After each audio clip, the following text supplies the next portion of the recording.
Yeah, thanks for coming. I just need someone to go around and do a collection for my fund. I'm going Vegas next week and I need some spending money. So, start from the beginning. So I grew up in East London and it was quite tough. My mum, 6 of us lived in 2 rooms in East London. And I remember back in the day when it was, I'd get up in the morning and I'd see rats running up the curtains and I'd literally get up in the morning and there'd be rats in bed with me. And I remember thinking that, I just want to get out of this life. I want to do something. So I started playing table tennis. I was quite good at it. Not quite as good as Forrest Gump, but I was quite good at it.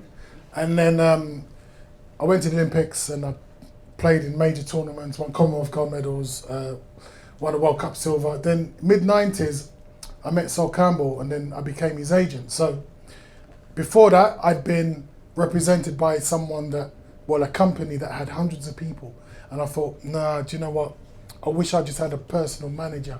So when I started representing Sol, I decided to just be his personal manager. So I just looked after him. Now, no one really understood what the hell I was doing, really, because I went completely against the grain. So in big business, most agents, they don't represent the clients, they represent themselves in the industry. So I was representing Sol. He was quite a good footballer. Then he became a very good footballer. Then the pressure came. The pressure came from all angles. So Sol all of a sudden now is this £30 million commodity, and people started wanting me to compromise the position for my client. Now, the thing about me and him was, I came from East London. Literally, you can call it the ghetto. He came from East London. And so we were 2 people that grew up together and found ourselves in a position where we could help each other and that we could make a statement. He wanted to be successful and he needed me to protect him. So I had to protect him from all the sharks and the vultures and the people out there trying to get him to make a decision that wasn't best for him. Now, the most important thing I can say to anyone is, there were always people out there that will try and make you do a decision which isn't best for you, but is best for them. I call them dream stealers. So these people come in all shapes and sizes and they might befriend you. There might be people around you telling you why you can't do something instead of telling you why you can do it. So with Sol Campbell in mind, I knew that he wanted to be as good as he could possibly be. So in my mind, no one was going to stop him from achieving his dreams. I wanted to be that dream maker and not that dream stealer. So the big decision come in 2001, which club he was going to go to. People were telling him, you've got to go abroad, you've got to do this, you've got to do that. He was on the back pages every single day. People were making threats, talking about what he should do, what he shouldn't do. Now, you've heard money can be the root of all evil. Well, me and him came from nothing. He came from nothing, I came from nothing. He came from a situation where he was earning £150 a week playing football. Then all of a sudden now, there's big money involved. And when big money is involved, all sorts of people come out the woodwork like the Michael Jackson Thriller video. People were coming, it's close to midnight, right? People were coming and saying, hello Sky, I've seen your work, it's very good work. I was going, take off that makeup. I've seen your work and I want to talk to you. And it's really hard when people that want to make money in that way, they will befriend you. And they're dream stealers. They wanted to make Sol do a decision, not for him, but for themselves. They wanted to say to him, I've got this club and go to this club and tell us the reasons why you should go. So me and Sol would sit down and say, what's best for you? He said to me, I want to win. I want to win trophies. Okay. So in my mind now, I'm thinking, I have to get him the place where he can play football, and I have to disregard everything else what anyone's saying. Barcelona come knocking. Hello? Who's that? Barcelona. Okay, what are you offering? Money beyond anyone's dreams. The money that people are earning now, they offered him that back in 2001. I went over to Barcelona, I spoke with people, I was thinking, and then everyone's like, yeah, he's going to go abroad. At the end of the day, we realised that the best place for him to play football, the night before he was unveiled, we realised the best place for him to play football was Arsenal. Now, so what's going to be the repercussion of that? The repercussion of that is that we're going to get stick. I'm going to get death threats. He's going to get death threats. And then we're thinking, wow, really? This is football and this is his life. So is someone going to say that he shouldn't do what he wants to do because they don't want him to do it? It's his life. So we made the boldest decision. Well, yeah, I'm still alive. I'm alive. I get up every morning like I'm alive. And all the Spurs fans are waiting for me outside.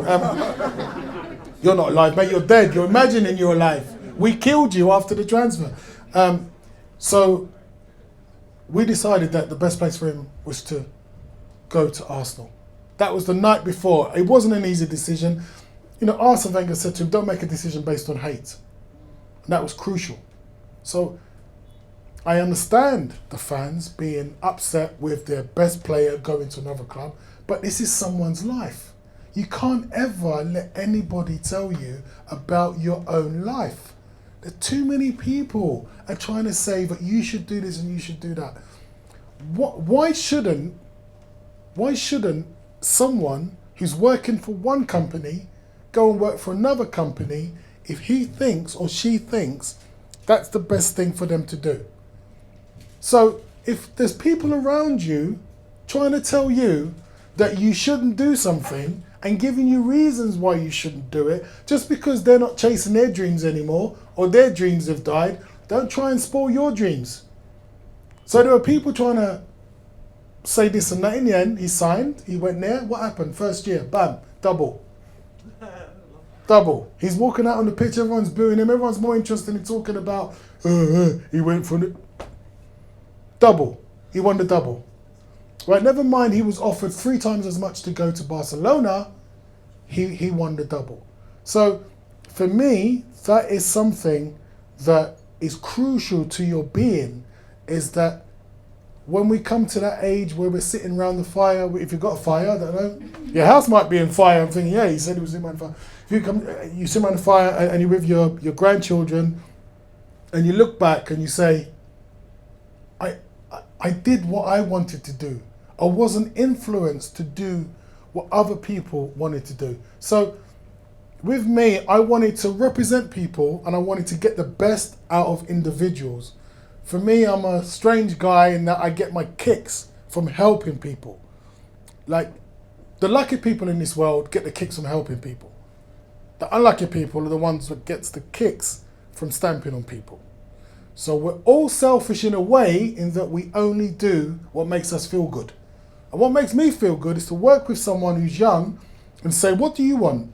And they say that, I say, right, I'm going to be the quarterback. I'm going to block all the dream stealers. I'm going to block the happy hoovers. So I've got all these names, dream stealers, happy hoovers. I'm going to block the people that are going to try and stop you from achieving what you want to achieve. So when I first started being an agent, people would say to me, there are no black agents.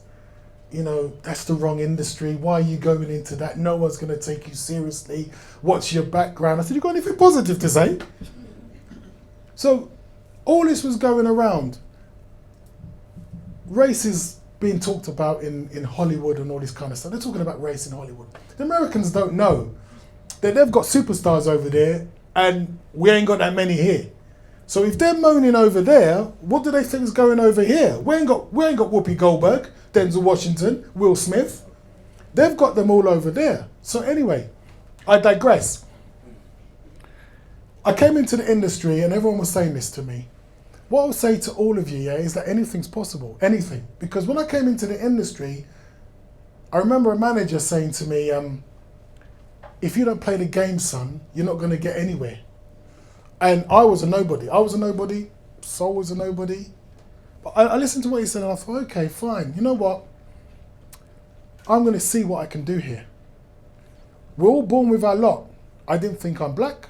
I didn't think I've got no experience. Well, if a guy from ping pong can negotiate one of the biggest deals in history of football, and everyone else was saying, you don't know what you're doing, there's no black agents, you've got no experience, but yet I still found a way. Which brings me on to, Dennis must have told you about my book that's going to be released called In Your World, In Your Mind. And if he hasn't, I'm going home now. Of course you did, Dennis. I know, and I believe in you. I know you would. I can see them all with the PR flyers and everything. And it's about the importance of people around you. You're only as good as your environment. You're only as good as the people you listen to. You're only as good as the people around you. Instead of thinking about what's negative, think about what's positive. You don't have to be the smartest person in the world. You just got to know who you got around you. Richard Branson isn't the smartest person in the world by his own admission.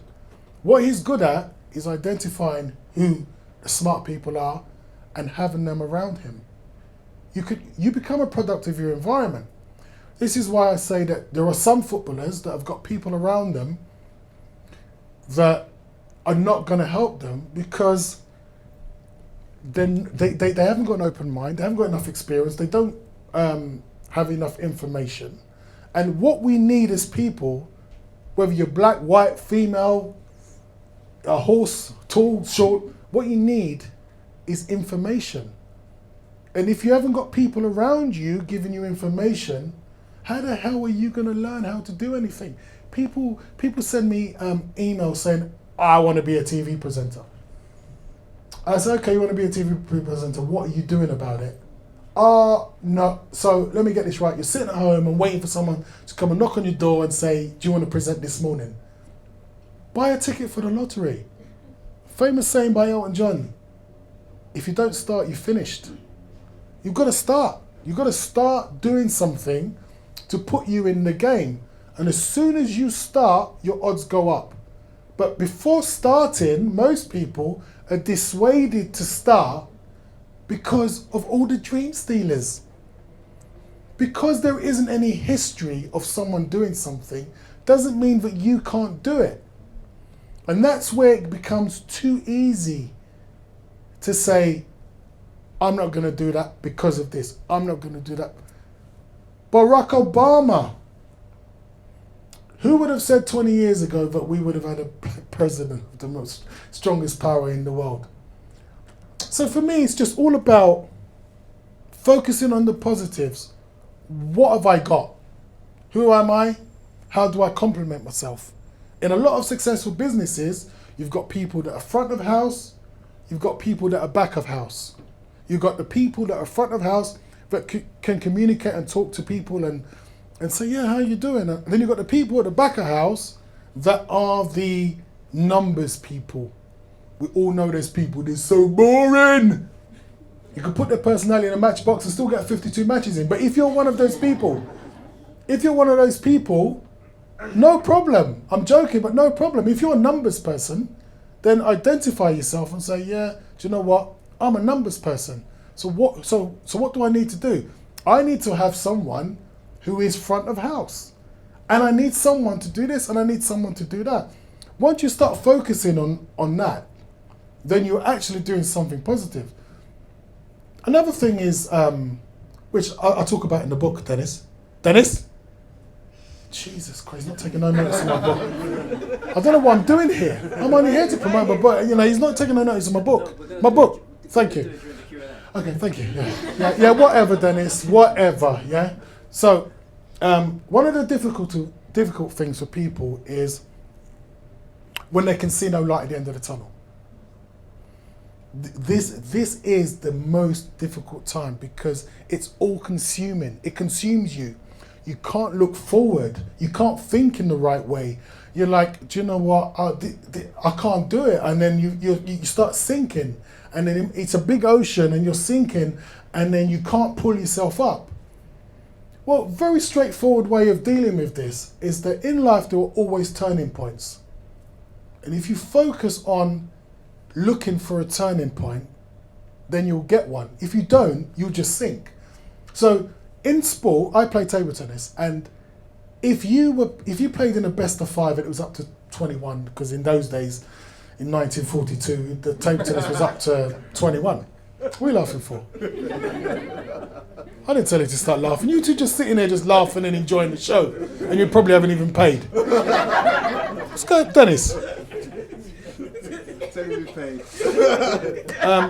So, the thing is about being in the depths of despair is that there's always a turning point. And look for the turning point. So in table tennis, the Swedish guys were the best. Yeah, I don't know if any of you have heard of Jan-Ove Volner. He was the absolute master. Best player I'd ever seen. So he would always be like 2-0 down and 19-16 down in the third game. And then the opponent's thinking, I'm going to win this.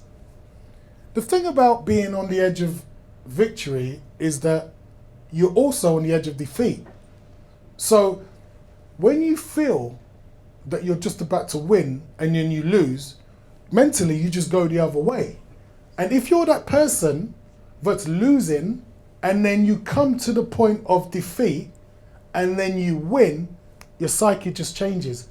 A lot of you must watch Wimbledon. You must watch matches where one person's winning and they're right on the brink of winning, and then they get a match point, and the person that's got the match point against them is thinking, God, and then they win that point, and then they win the game, and then the psyche changes. So it's all about, where is my turning point? Am I looking to change things? Am I looking to find the right people? Because you never know when you're going to meet the right person. It's funny, I mean, I started writing that book that Dennis keeps talking about, and I'm on the train, and there's this Asian man and there's this younger man, and they're talking, and the Asian man is supreme. He's standing there, he's talking, he's sitting, he's talking, and his son is looking at him like this, and I'm looking at them, and I said to the guy, do you know what, I envy you because you've got a relationship with your father in the way I would have liked to have had a relationship with my father. I would have liked to have had a father that I looked up to and respected, and who spoke to me in a certain way, and I looked at him, and then we got talking. He said to me, what do you do? I said, oh, I'm an agent, I work in football. And then he started telling me a story about how he was good at football, but his dad said to him, you're not playing football. You're not playing football, he said. And his dad went round and saw all the football managers and said, yeah, my son comes football, but he's not taking it seriously. He's going to be a doctor. I said to him, how do you feel about that? He said, I wanted to be a footballer, but my dad told me that I couldn't be a footballer and I had to be a doctor. And I said to him, how do you feel about that? He said, well, you know, my dad was right. That's a strange turning point, because that's him admitting that his dad was a dream stealer. Really. You know, his dad was a dream stealer, but his dad made the right decision for him. Often, parents are dream stealers in a loving way. Parents don't want us to do anything they don't understand. Parents want us to be lawyers, doctors. My son is a lawyer. My son is a doctor. My son is Barack Obama. Right? That's what she wants. So if parents don't understand what you're doing, it's very difficult for them to buy into it, because they want you to be safe and secure, and they want you to do something that they understand. So the responsibility is on us with our parents to explain to them, look, I want to be a stand-up comedian, as you all think I am. I want to be a stand-up comedian. So then you go to your parents and you say, I want to be a stand-up comedian, and but I want you to be a doctor. I want you to be a lawyer. So no, I want to be a stand-up comedian. And then say, okay, yeah, see you later. Your parents are gonna be like, oh my God, disaster, what's gonna happen now? But if you spend some time with them and say, I want to sell Sky Andrews books like what Dennis is doing, yeah? And then you're talking about, why would you want to sell Sky Andrews books? And why don't you be a lawyer or a doctor? You've got to explain it to them. So then you've got them on side, and that becomes your world. That becomes, you've got the support. So sometimes you feel like you haven't got the support of your parents, but it's not because they don't love you, it's because they don't understand.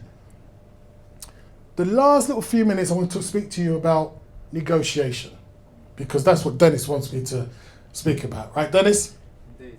Yeah, let's get them books sold. Right? Negotiation. So how important is negotiation? We're negotiating every single day of the week. We're negotiating with ourselves, we're negotiating with other people. But what you guys want to know about is, tell us about the big deals. How did you negotiate? Where are you going? Yeah. Sitting in front, enjoying it, not paying for anything, drinking, eating food, sitting there with your husband. He's enjoying it just a bit too much for me, this guy. I'm hungry for knowledge. You're hungry for knowledge. Okay, so yeah, I've negotiated some pretty big deals. And then when it gets into the types of figures of 30, 40, 50 million, a lot of people lose their mind. The thing is with money is that you've got to treat money as like Monopoly. You can't let money control your thought process, because then you end up basically negotiating badly. So you've got some people that will be on 20 grand a week, and then the club will say to them, I'll give you 22, and they're like, yeah, where do I sign? It's all about timing. Negotiation is all about timing. And if you haven't got patience, you can't possibly negotiate at the right time. So the first thing is patience. That doesn't mean that you might not see something and say, that's the right thing to do. If you read Sol Campbell's book, there's a funny story about me and him, and I used to negotiate everything for him. And in his first house, I negotiated parquet flooring for him with this guy, and he watched me. And this guy said X, Y, Z, and we were talking, and we were negotiating for hours. Then I negotiated his conservatory, and the guy that was selling the conservatory, he did something called camping out. And what that means is that they stay in your house until they've got the deal. And this guy came at 1:30 and left at about 10 o'clock at night.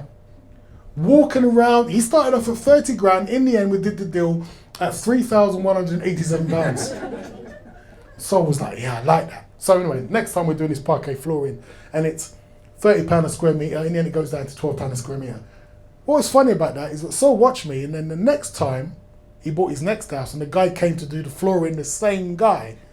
The guy came in, he walked in, and then he went, I said to him, Sol was standing there, and I said to him, well, how much is it? Getting ready for him to say some nonsense to me, and he went, oh, I don't want to go through that again. He went, it's £12, so we'll take it. So we'll take it, right? So, it was funny, you two enjoyed it, isn't it? So, okay. I'm going to just give you a few little tips about negotiating. Okay, so the first thing is that for some reason, I've never been swayed by money. I think it's my mum. My mum, because I come from a place where it was so tough, and my mum was so strong and so principled, that no one could ever buy me. So agents get swayed. Someone will say, I'll give you 2 million if your client signs that contract. A lot of agents will just go, all right, then give me the 2 million, they go and buy my villa in Marbella, right? The thing about negotiation is, a lot of people think they're being smart by saying, okay, what I'm going to do is that I'm going to go high, they're going to go low, and then we'll meet in the middle. Well, a lot of people think that's what happens. A lot of people say to me, yeah, well, I could do your job. Just go in there, ask for 200 grand a week, didn't you? Ask for 200 grand a week, and then you settle 160. No. If you ask someone for something, two things are going to happen. Number one, it's like playing cards and showing them what you've got. Number two, you're never getting it. So if you show your hand and you go, I want 2 million a year for that client, you're not getting 2 million a year. Because you've already topped out. You've got 2 million. And then what you've done is, you're playing cards with someone and you've gone, I've got 2 jacks. And then they go, do you know what? I'm going to go and buy another pack of cards and find 3 jacks. Right? So most people just leave themselves open by being greedy and impatient and saying, I want that. Now, once you say what you want, all you're doing is just waiting for a response. And that's bad negotiation. You go and buy a car from someone, and the car's 20 grand, and you say, I'll give you 18 and a half. That person is going to be, well, I know the game's over, so we know we can go home, have a cup of tea, come back the following day and phone you and go, do you know what, it's 19 or whatever. So the hard thing in negotiation is who cracks first. So it's funny, you have these situations when you're sitting with someone and they'll go, so what do you want? And then I'll say, so what are you offering? And they'll go, so what do you want? And I go, what are you offering? I go, what do you want? What are you offering? What do you want? What are you offering? And then sometimes people get upset with me and go, we've had enough of this, Sky. Now, are you going to tell us what you want or not? And I'll be like, I've had enough of this. Are you going to offer me something or not? So the key to that is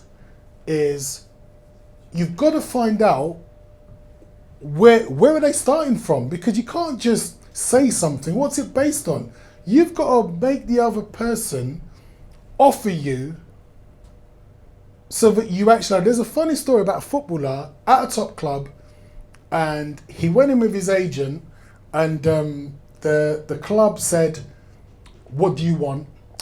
And in his mind, the player was thinking, do you know what? I want 25 grand a week. And he said to his agent, we're not accepting anything less than 25 grand a week. So they went in, and the club said to the player, what do you want? And then the player went, I want 25 grand a week. And the club said, we're going to give you 37. And that's the only time I've ever heard that, because otherwise I would change my whole philosophy on how to negotiate. But that's happened once in 20 years, right? But the club had already decided that the chief executive had it written down, 37 grand a week, 5 grand appearance, blah, blah, blah. He said, what do you want? And because they'd already passed it at board level, they still give him the 37 grand a week. But imagine that. Imagine that he would have sold himself short for that much money because too anxious, wanna say, make a point of, this is what I want. And often people, when they say they want something, it's not based on anything.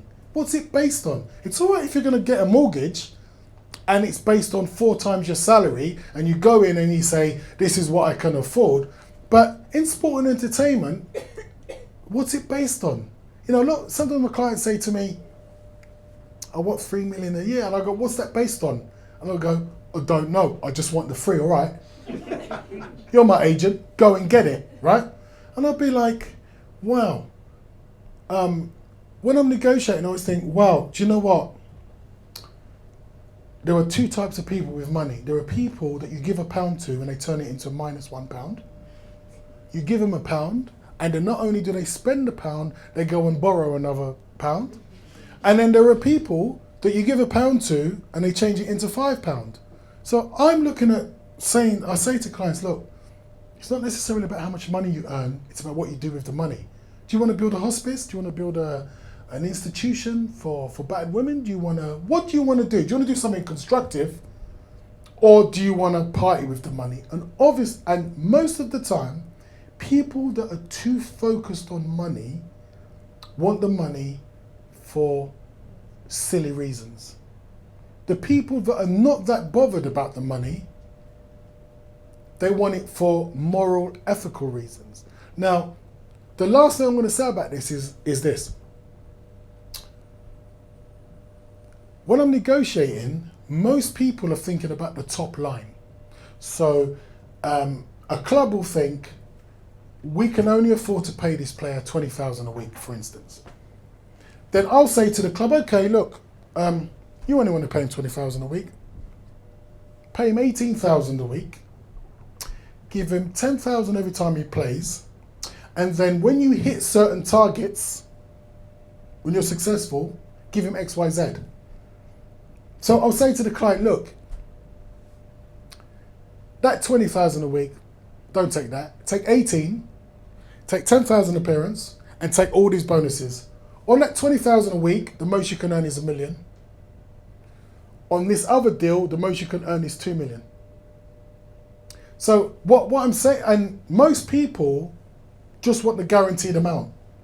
But if you're not going to be successful, why are you in the bloody game?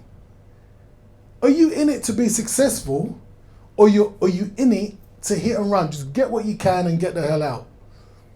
So but that psyche, when I'm saying that to people, they're happy to do it because they're thinking, well, the bottom line is I'm only giving him 18 grand, I'm not giving him 20. But they don't realize at the end of the season, if this person is successful, they're going to end up giving them double. So when you're negotiating with people that are very obvious, they're very obvious. Like if you're buying a car and they're saying 20 grand and you're saying 18 and a half and they don't want to do it, you say, okay, then fine. I'll tell you what, I'll give it a 20, but you give me free servicing, free MOT, breakdown, blah, blah, blah. You add that all up in your mind, you think, well, that's 5 or 6 grand on top. And most people don't even see that kind of thing because they're obsessed with the bottom line. So it's not, when you're negotiating, it's not necessarily about the obvious headline. It's about everything behind it. So, and money can get people to give up their power, ethics, morals. I had a situation with a player that played at a big club in the Premier League, and the club, and we couldn't agree on the finances. So I said to the club, okay, fine, I'll tell you what we'll do. We'll agree to that deal, but the player can leave at the end of year 3 if he hasn't reached certain targets. And the club was like, great. And what happened was, year 3, the player left the club for free. The club lost out on 6 million, all because they didn't want to give him an extra £2,000 or £3,000 on his salary.